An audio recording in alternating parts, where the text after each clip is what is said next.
the Michigan Business Beat, brought to you on the Michigan Business Network.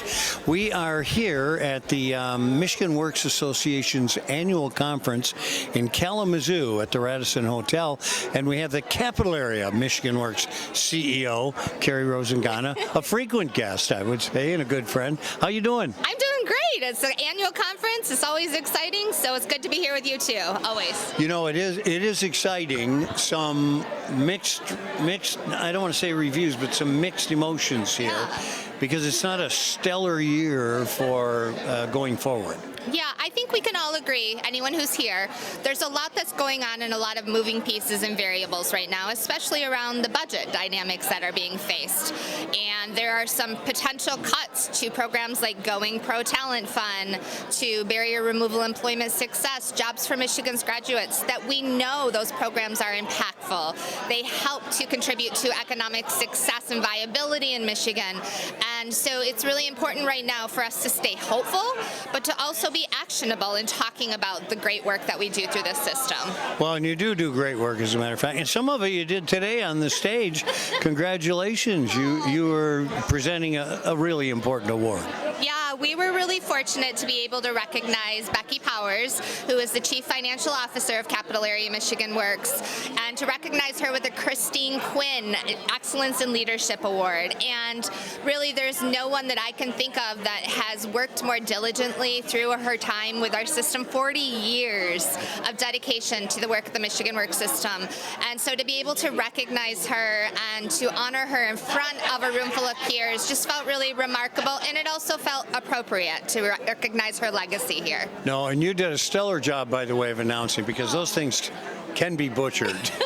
And you were way above that. You did a very professional job. You're very kind, Chris. But it's also, you guys have worked closely together for a long time. Yes. So I could see there was emotion behind it. There is. Becky and I have been co-workers since I joined our administrative team in 2011. So, you know, that's over a decade together. And so it was really an honor to be able, as her peer and her friend, to be able to recognize her today.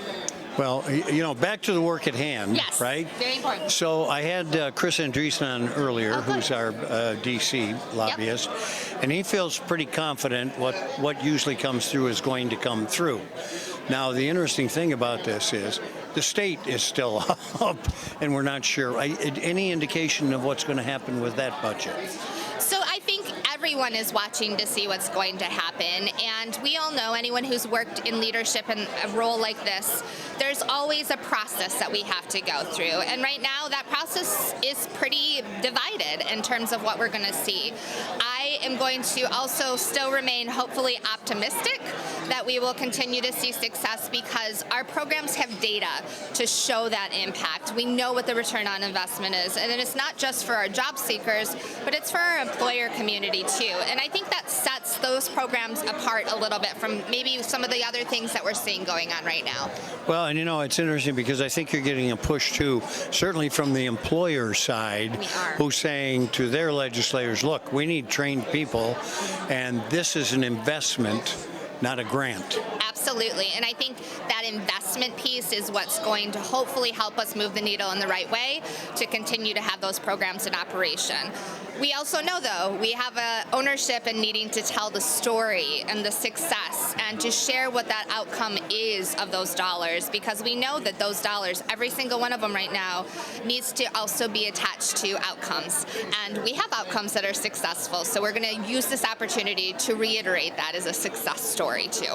You know, I've always said this, that dealing in other countries like I have, they always have long-range plans, and they're like 5 years, 10 years, 20 years. Ours are 4 years at best, and you wonder, you know, when I ask you what is next, the answer might just be we'll adapt to the new plan. I think that's what it always is, and we always say the one constant in workforce development is change. And so I think we all know in this world that's part of the business that we're in, and we have to be flexible and adaptable, and also know that it comes with partnerships too. So with those factors in mind, I'm going to remain optimistic for the days ahead, but also be taking action to make sure I'm connecting with those key partners. Carrie, what we've seen from the employer side is they're sitting still. They're not hiring, they're not firing. Have you seen anything like a mass layoff? So while we are not seeing traditional what we call warn notices, which is 50 more people at one time, same day that are getting laid off, we know that the customers coming in who are telling us every day that they are being displaced is significantly up from where we were at last year. So while we may not be getting formal notices of all in the same day, I think what we're seeing is some attrition. So as people are leaving the workforce, maybe they're retiring, a company isn't refilling that position, and we are still seeing some lower numbers of layoffs that are happening, but just not in those large numbers enough to be formal rapid responses. Okay, and I think this goes back to the uncertainty that business is feeling. It and does. So they're just kind of sitting still, right? Yeah, I think so. I think there's a lot of that, let's see what happens kind of feeling right now in the economy and in the world around us. And I understand it.